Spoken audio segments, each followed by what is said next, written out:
A essa altura, todo mundo já viu esse gesto assustador feito pelo Elon Musk na posse do Trump. E é questão de tempo até começarem a dizer por aí que ele fez isso porque ele é autista e não sabe o que aquilo significa, ou não sabe o que está fazendo, ou que aquilo teria sido algum tipo de steaming. Mas não. Esse tipo de gesto simplesmente não é steaming e ele não tem nada a ver com ele ser autista, mas sim com o fato dele ser fascista.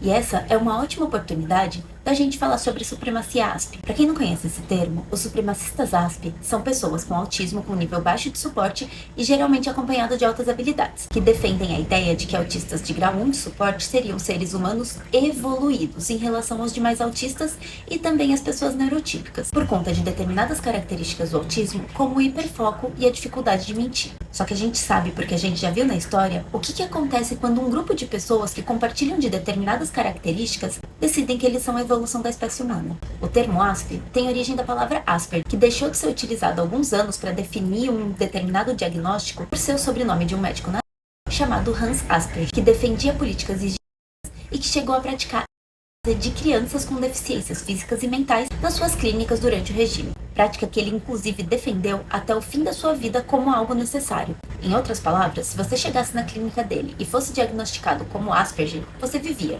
mas se fosse diagnosticado como autista, era desvivido. O termo supremacia ASP foi cunhado dentro dos próprios grupos de supremacistas brancos, e ter essa ideia sendo difundida por alguém como Elon Musk, que por ter tanto dinheiro, detém tanto poder, é algo muito perigoso. Tanto que gente do mundo inteiro viu o que ele fez, se indignou, mas absolutamente nada aconteceu. A falta de conhecimento sobre o autismo na nossa sociedade faz com que pessoas autistas de baixo suporte sejam vítimas fáceis desse tipo de discurso, já que constantemente têm dificuldade no convívio social e sejam frequentes vítimas de bullying durante a infância e adolescência. E quando esse discurso ou símbolos supremacistas são difundidos por alguém que a mídia vende como admirável, como é o caso do Elon Musk, a coisa se agrava ainda mais. E numa sociedade onde Deus é dinheiro, fica difícil a gente combater isso, principalmente considerando que, por conta do racismo estrutural, pessoas negras têm muito menos acesso ao diagnóstico.